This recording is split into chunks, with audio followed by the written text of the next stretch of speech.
The monstrous hull of Tiger 712 sat motionless, its formidable 88mm gun silent amidst the gnarled olive trees of Tunisia. It was late April or early May 1943, and Allied reconnaissance had just made a discovery that would later be hailed by intelligence officers as the most significant windfall of the entire North African campaign. This hardened, intact, and fully functional German heavy tank, abandoned by its crew without a single demolition charge, was about to reveal a secret far more devastating than any amount of its armor or firepower. We will soon uncover how this 60-ton behemoth, a symbol of German engineering prowess, harbored a critical strategic flaw that would undermine its might on every battlefield, a weakness so profound it defied sustainable military operations across vast campaigns. The North African campaign concluded in utter catastrophe for Axis forces between May 7 and May 13, 1943. An astonishing 230,000 German and Italian soldiers laid down their arms in Tunisia, effectively erasing the Afrika Korps from the global stage as a fighting entity. Among the captured units were the remnants of Heavy Panzer Battalion 501, one of Germany's elite armored formations, renowned for its Tiger tanks. These Tigers had first appeared in Tunisia in late November 1942. Specifically, 3 Tigers from Heavy Panzer Battalion 501 arrived on November 23, 1942, marking the introduction of German heavy tanks to combat in North Africa. More of these formidable machines followed throughout December and January, eventually bringing the battalion's operational strength to 20 vehicles. The reputation of the Tiger preceded its arrival. Soviet forces on the Eastern Front had already encountered these leviathans in January 1943 near Leningrad. Red Army accounts described tanks capable of obliterating T-34 medium tanks from distances exceeding 2,000 meters. The Tigers were armed with the renowned 88mm gun, a weapon adapted from Germany's highly effective anti-aircraft artillery for anti-tank duties. This powerful cannon could pierce the frontal armor of any Allied tank at ranges where Allied return fire was simply ineffective. American forces initially received intelligence regarding German super heavy tanks in early February 1943, conveyed through British sources. These descriptions often struck soldiers, accustomed to facing Panzer III and Panzer IV medium tanks, as exaggerated. Intelligence summaries detailed a tank weighing over 55 tons, boasting 100mm thick frontal armor, and a main gun capable of destroying Allied tanks from beyond 2 kilometers. Many American tankers initially dismissed these reports as British overstatement or propaganda. Yet, the stark reality proved even more alarming than the intelligence warnings. On February 14, 1943, German forces initiated Operation Frühlingswind, launching an assault against American positions at Fade Pass in central Tunisia. Elements of the 21st and 22nd Panzer Divisions, bolstered by Tigers from Heavy Panzer Battalion 501, attacked Combat Command A of the United States 1st Armored Division. The ensuing Battle of Sidi Bouzid, on February 14 and 15, unequivocally demonstrated the Tigers' dominance. Combat Command C of the 1st Armored Division mounted a counterattack on February 15 with 52 Sherman medium tanks. German forces had strategically placed anti-tank guns in a classic ambush, with Tigers providing long-range support. By the time Combat Command C retreated, 46 of its 52 Sherman tanks were either destroyed or incapacitated. Subsequent battle analysis yielded crucial insights into the Tiger threat. A battlefield survey conducted 3 weeks after the engagement meticulously mapped the destroyed American tanks and identified the weapons responsible for their demise. Strikingly, only one Sherman had been hit by an 88mm round, whether from a Tiger or a towed 88mm anti-tank gun. Most American tanks succumbed to the 50mm guns of Panzer IIIs or the 75mm guns of Panzer IVs. The survey confirmed that while Tigers were few in number, their psychological impact far surpassed their actual battlefield presence. The Kasserine Pass Offensive, beginning February 19, 1943, introduced American ground forces to large-scale engagements against seasoned German armor. Tigers participated in this offensive, though in limited quantities. American Sherman tanks, armed with 75mm guns, were forced to close within 300 meters to have any chance of penetrating Tiger armor from the flank or rear. Tigers, however, could engage effectively from 2,000 meters with virtually no risk from frontal attacks. The psychological toll on American tank crews was severe. Army medical officers documented a phenomenon they termed tiger phobia among tankers who had encountered the German heavy tanks. The mere report of tigers in an operational sector would prompt American units to request air and artillery support before advancing. This psychological effect amplified the tiger's tactical value far beyond its actual numbers. By March 1943, specific training materials had to be developed to address tiger phobia within American armored units. Intelligence summaries stressed that while tigers appeared in very limited numbers and possessed vulnerabilities, proper tactics could neutralize their advantages. However, these training materials offered little practical guidance for Sherman crews facing tigers directly, beyond the unsatisfying advice to call for artillery or air support. The final weeks of the campaign in April and early May 1943, however, unveiled a different kind of tiger vulnerability. Mechanical failures, shortages of spare parts, and critical fuel supply issues immobilized more tigers than Allied forces managed to destroy. Heavy Panzer Battalion 501, which had arrived in Tunisia with 20 Tigers and 16 Panzer III support tanks, found only a handful operational by the end of April. The rest lay abandoned or were destroyed by their own crews as German forces crumbled. The battalion's war diary, later captured by British forces and shared with American intelligence, chronicled the weekly deterioration of the situation. Entries from December 1942 showed all 20 Tigers operational upon arrival. By December 28, however, only 14 remained operational, with 8 sidelined for mechanical repairs, and spare parts proving unobtainable. Fuel supply was erratic and insufficient for sustained operations. By January 30, 1943, only 11 Tigers were still operational. The diary noted that fuel shortages were becoming critical, with each Tiger demanding continuous supplies of fuel, lubricants, and spare parts that German logistics in North Africa simply could not consistently provide. March entries reported a mere 6 Tigers operational, the others incapacitated by mechanical failure or lack of fuel. Requests for replacement Tiger engines were denied, with headquarters reporting no engines available anywhere in the theater. The April 20 entry starkly captured the desperation. Allied forces were breaching all German lines. Orders came to retreat, but fuel supplies were only sufficient for limited movement. Many Tigers, it was clear, would have to be abandoned. Demolition teams were overwhelmed trying to destroy such vast quantities of equipment, meaning some vehicles would inevitably fall into enemy hands intact. Tiger 712 never received demolition charges. Its crew, facing overwhelming Allied pressure and critically low on fuel, abandoned the vehicle in an olive grove near Tunis.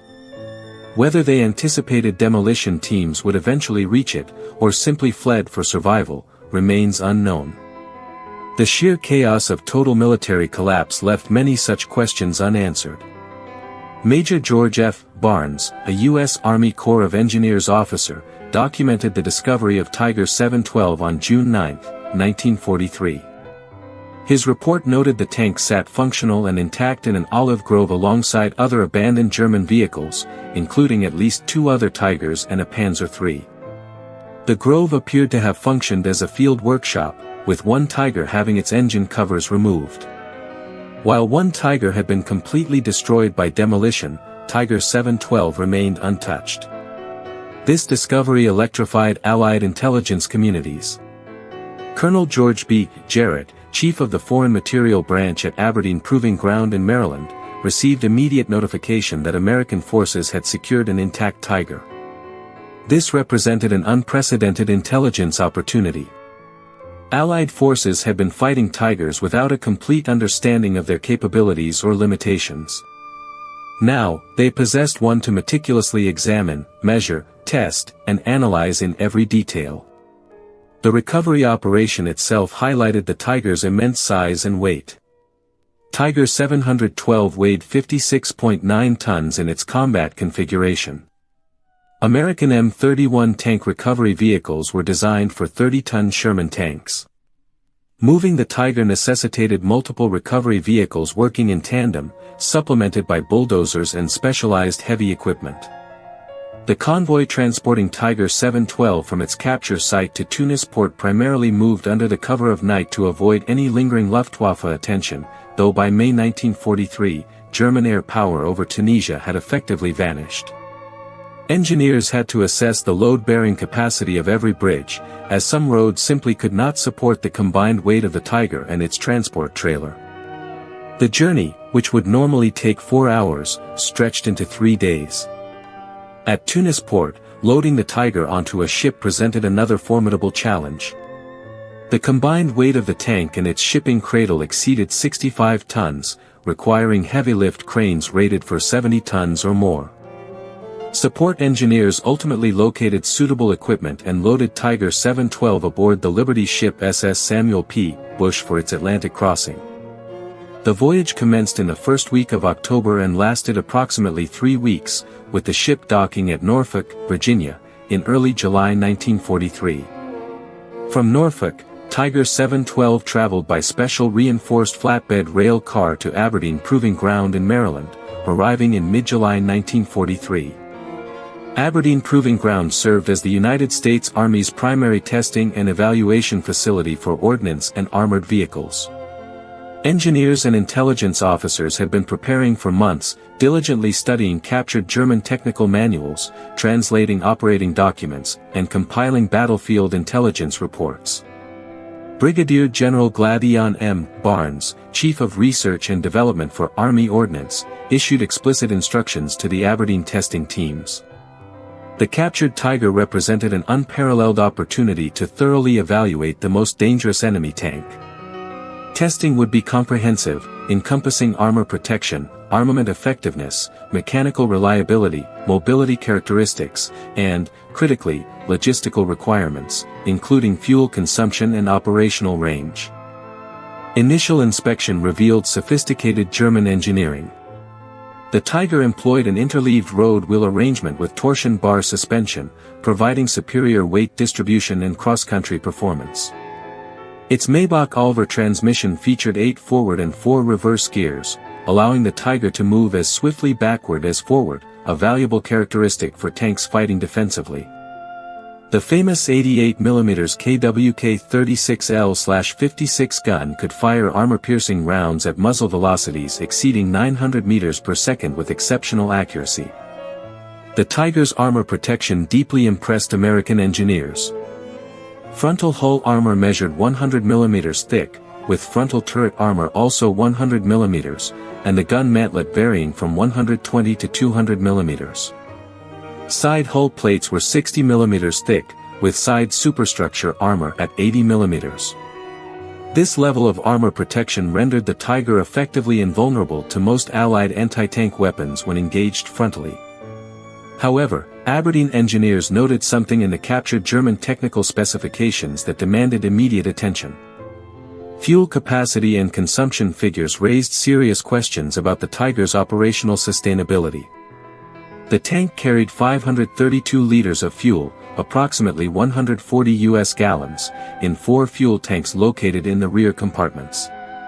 The Maybach HL230P 45 12-cylinder engine produced 690 horsepower, substantial power but barely adequate for the Tiger's 56.9-ton weight. German operating documents captured with the tank specified an operational range of 195 kilometers on roads under ideal conditions, approximately 121 miles.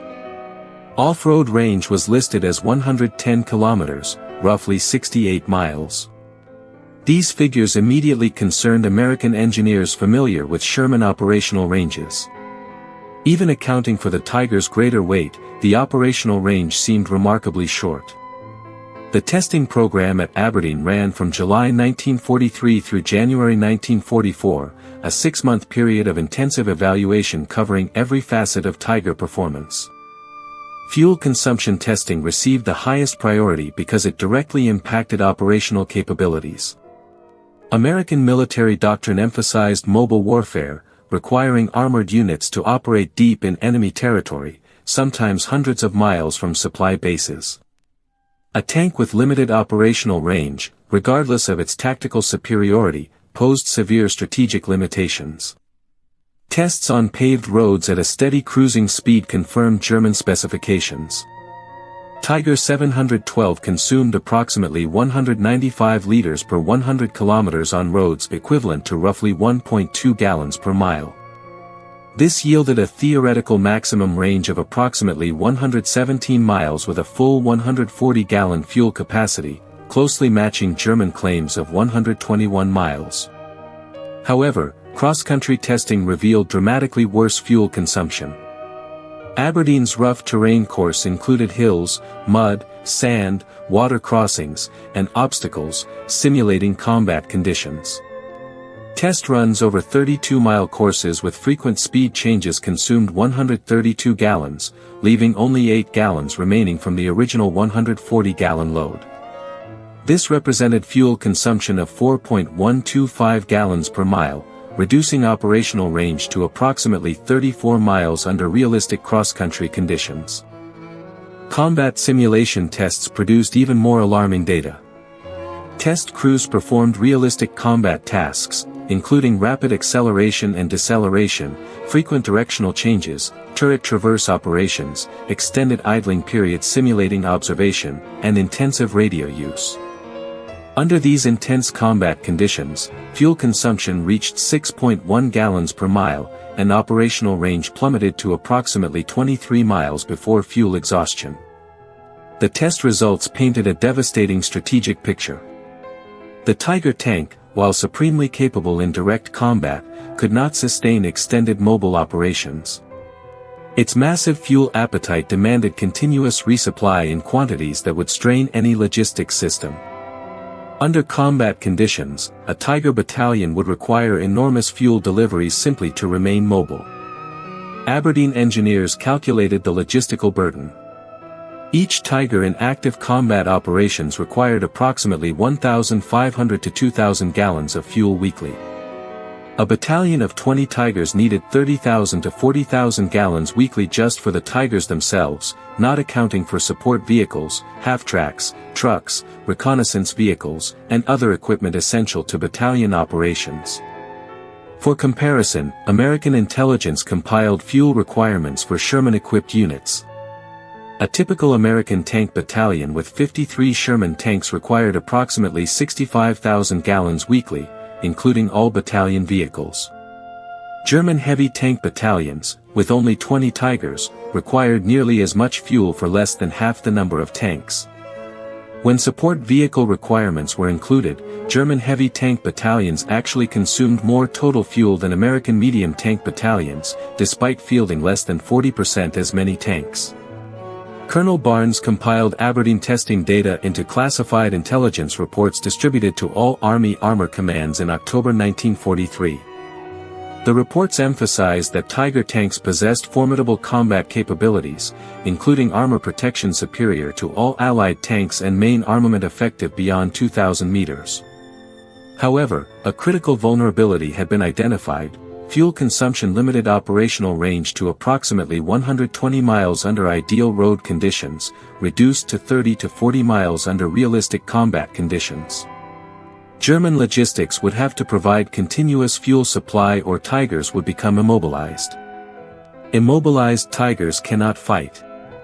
The reports recommended strategies to interdict enemy fuel supply lines as effective methods for neutralizing Tiger threats. Intelligence officers cross-referenced Aberdeen data with captured German supply documents, revealing the full scale of Germany's logistical nightmare in sustaining Tiger operations. The analysis showed that German logistics in 1943 and 1944 could barely support Tiger fuel requirements even under favorable conditions.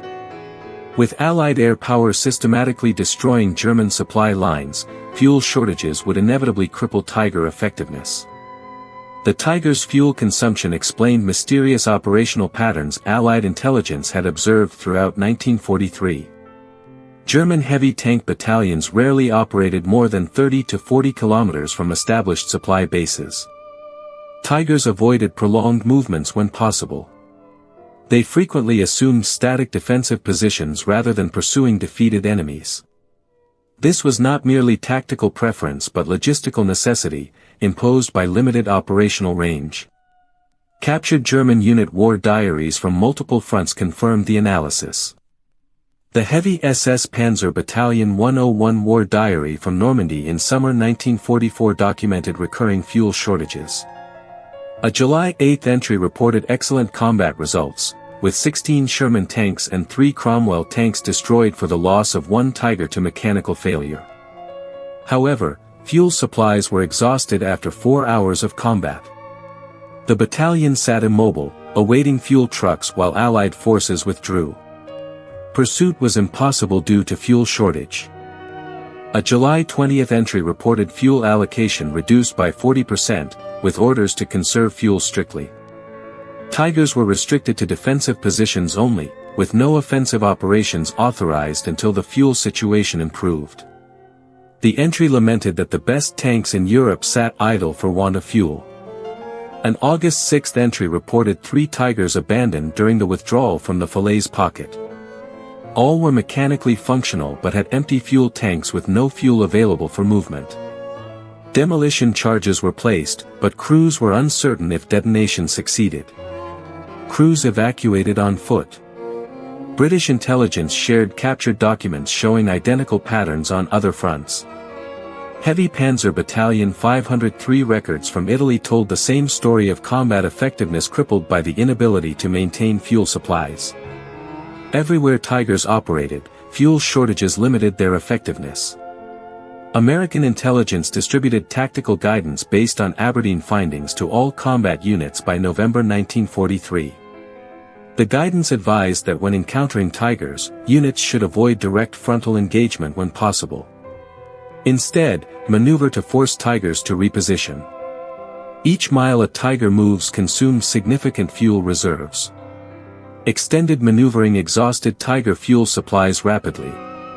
Tigers could be bypassed or destroyed with artillery and air support rather than risking direct tank engagement. Training films produced in late 1943 incorporated fuel consumption findings. One film, titled Understanding German Heavy Tanks, explained clearly that the Tiger tank consumed approximately 3 to 6 gallons of fuel per mile, depending on terrain and tactical situation. Sherman tanks consumed less than 1 gallon per mile under most conditions. This meant American tanks could maneuver 5 to 6 times farther on equivalent fuel. Crews were instructed to use their mobility advantage by making Tigers chase American formations, burning scarce German fuel, then striking when Tigers could no longer maneuver effectively. The Normandy campaign in summer 1944 validated Aberdeen's analysis. As Allied forces broke out from beachhead positions in July and August, German armored units found themselves unable to conduct mobile operations. Heavy panzer battalions equipped with Tigers and Panthers sat immobilized, not from battle damage, but from empty fuel tanks. American armored divisions advanced 130 miles in 7 days during the breakout. Tigers could not match this operational tempo, even with full fuel tanks. Their actual combat range of 30 to 40 miles meant they could barely reposition between defensive positions, much less conduct mobile operations across the battlefield. The liberation of France in August and September 1944 provided overwhelming physical evidence of the Tigers' fuel problems. Reconnaissance units found dozens of abandoned Tigers and Panthers along German retreat routes. Most showed no significant battle damage. All had empty fuel tanks. German crews had destroyed what vehicles they could, but often lacked even the fuel necessary to conduct proper demolition operations. Operational tanks were simply abandoned when fuel ran out. The Ardennes offensive in December 1944 exposed the fuel crisis catastrophically. German forces launched their last Great Western Offensive with strict fuel rationing. Each panzer division received fuel calculated for approximately 150 kilometers of movement, with operational plans assuming the capture of Allied fuel dumps for resupply. The plan failed completely. Allied forces held or destroyed fuel dumps, and German armor immobilized across Belgium as fuel ran out. Kampfgruppe Paper, spearhead of the 6th Panzer Army offensive, advanced 60 kilometers before fuel exhaustion stopped all movement. The battle group included Tigers from the 1st SS Panzer Division. Soldiers at Stoumont and La Gleize reported Tigers littering roadsides, immobilized by empty fuel tanks rather than battle damage. Major Hal McCown, an American officer captured by Kampfgruppe Paper who later escaped, testified that German officers openly discussed the fuel situation. They desperately needed to capture American fuel dumps. When American forces held the dumps, the German offensive collapsed. McCown witnessed Tiger crews frantically siphoning fuel from disabled vehicles, trying to get at least some Tigers moving. The fuel crisis was total and absolute. German records captured after the war revealed that fuel shortages dominated German operational planning from 1943 onward. Each Tiger consumed approximately 330 gallons of fuel over its average service life. That same fuel quantity could have powered 7 Panther tanks or 18 Panzer IV tanks. Germany had chosen concentrated firepower over distributed capability and paid the strategic price in operational paralysis when fuel supplies dwindled. The final American assessment, prepared by Army Ordnance in March 1945, definitively concluded that the Tiger I heavy tank represented exceptional design for individual combat performance but a catastrophic failure in logistical sustainability. Fuel consumption of approximately 1.2 gallons per mile on roads, increasing to 3 to 6 gallons per mile under combat conditions, rendered the Tiger operationally unsustainable in extended campaigns. German industry could produce these tanks. German military could crew them with skilled tankers. But German logistics could not fuel them adequately, especially under constant Allied air interdiction of supply lines. After the war, Allied forces interrogated captured German tank designers and engineers. Senior engineers who developed the Tiger admitted that fuel consumption concerns were raised during the design phase but were overruled by military demands for maximum armor protection and firepower. Erwin Etters, a senior engineer at Henschel, testified to Allied interrogators in May 1945 that engineers calculated during the design phase that Tiger fuel consumption would limit operational range to approximately 120 kilometers on roads, significantly less in combat conditions. This was reported to Wehrmacht procurement officers who acknowledged the limitation but insisted that the Tiger's combat superiority would enable quick, decisive victories before fuel became a critical limiting factor. History proved them wrong. Dr. Ferdinand Porsche, whose competing Tiger design was rejected in favor of Henschel's version, provided testimony explaining that both competing designs suffered from excessive fuel consumption. His design used gasoline-electric drive, which was even less fuel-efficient than Henschel's mechanical transmission.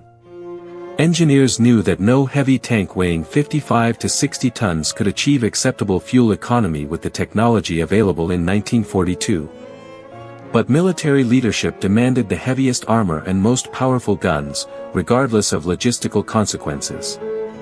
The result was a tank that could dominate any individual battle but could not sustain campaigns. The Tiger's fuel consumption became a prominent teaching example in post-war military education.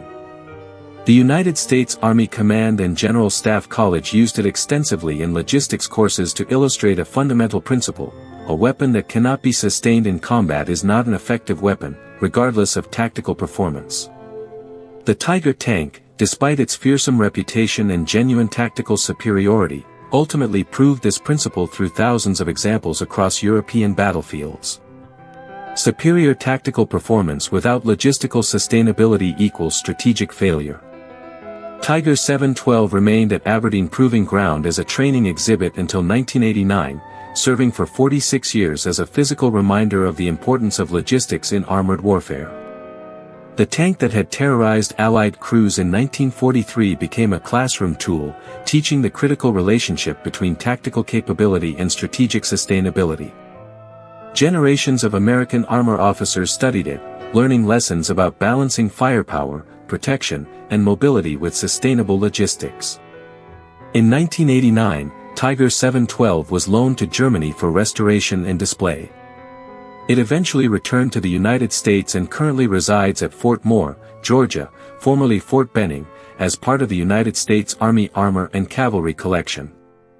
The left side of its hull and turret remain cut open for instructional purposes, revealing internal components to students. It stands as both monument and teaching tool, representing German engineering excellence that ignored operational sustainability constraints.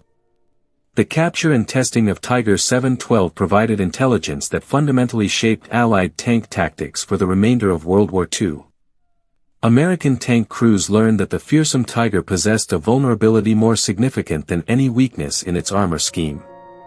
It consumed fuel at rates that made sustained mobile operations impossible when facing Allied air interdiction and systematic attacks on German supply lines.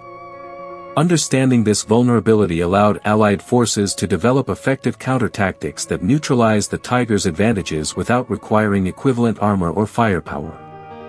Understanding Tiger fuel consumption influenced American tank design for decades after the war.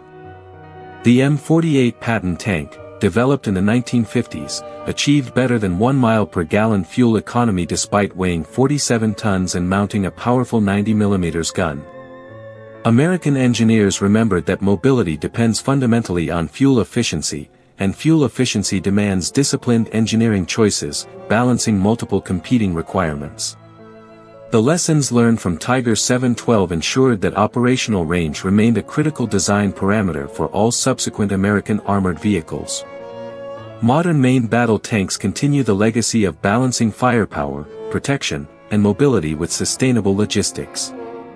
The M1 Abrams tank, introduced in 1980, carries over 500 gallons of fuel and achieves approximately 0.6 miles per gallon, enabling an operational range exceeding 300 miles on roads. Despite being a gas turbine-powered, 70-ton vehicle, the Abrams maintains sufficient operational range for deep strikes and mobile operations. Designers ensure that even the most powerful tanks can go the distance operationally, a lesson learned partly from Tiger 712. The story of Tiger 712 teaches an enduring lesson about military technology. Superior weapons require sustainable logistics to achieve strategic effect. The most powerful tank in the world becomes a useless, immobilized sculpture waiting for fuel trucks that never arrive. German engineering created a tactical masterpiece in the Tiger. German logistics could not sustain it in extended operations against enemies who controlled the air and systematically destroyed supply infrastructure. Allied forces exploited this vulnerability ruthlessly and effectively. The final assessment belongs to Colonel George B. Jarrett, who supervised all captured German equipment evaluation during and after the war. Written in June 1945, his summary assessment captured 3 years of testing and analysis. The German Tiger tank achieved everything its designers promised tactically. It provided superior armor protection, devastating firepower at long range, and excellent crew protection. But it failed strategically because it violated a fundamental military principle: any weapons system must be sustainable in extended combat operations. The Tiger's fuel consumption, mechanical complexity, and extraordinary logistical demands made it ultimately unsustainable in prolonged warfare. Germany built an army around weapons it could not adequately support logistically. The Tiger exemplifies this failure perfectly. Brilliant tactical capability cannot overcome inadequate strategic logistics. The Tiger proved this truth in thousands of burning and abandoned hulks scattered across Europe from Tunis to Berlin. Tiger 712 sits today in climate-controlled storage at Fort Moore, Georgia. Its 88mm gun barrel remains silent forever. The Maybach engine that consumed fuel so voraciously will never run again. But the lessons it taught continue resonating through every armor school, every logistics course, every staff college studying modern mechanized warfare. The principles are timeless and universal. The tank that terrorized Allied crews in 1943 became the teacher that shaped modern armor doctrine, not through its considerable strengths, but through its greatest weakness.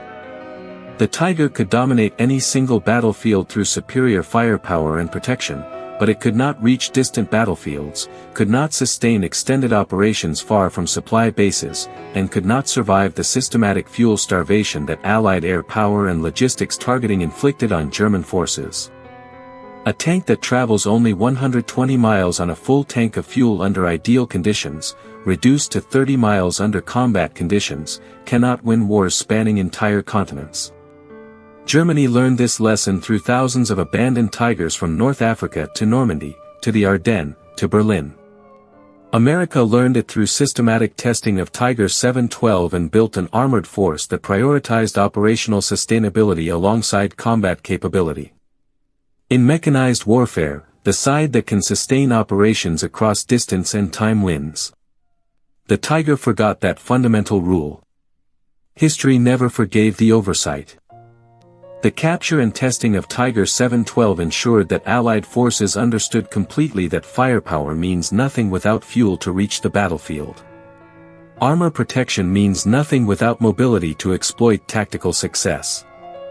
The best tank in the world means nothing without the logistics infrastructure to sustain it across extended campaigns in hostile territory under enemy air attack. Tiger 712 stands today as both monument and teacher. Monument to German engineering ambition that exceeded logistical reality and strategic sustainability. Teacher of the enduring principle that warfare requires sustainable systems engineering, not merely superior weapons. The most powerful weapon becomes an expensive, immobile, and unproductive sculpture when it cannot move to the next battle. The Tiger tank proved that lesson definitively and repeatedly across European battlefields. The Americans who captured and tested it learned that lesson completely and incorporated it into doctrine. Modern armored forces remember that lesson constantly. The 60-ton steel beast that once terrorized battlefields now teaches quietly in a Georgia museum. Its greatest contribution to military history was not the enemy tanks it destroyed in combat, but the understanding it provided about the essential relationship between tactical excellence and strategic sustainability. In that paradox lies the complete story of Tiger 712, the most dangerous tank in the world, ultimately defeated not by superior enemy weapons, but by its own insatiable appetite for fuel that German logistics could never adequately satisfy.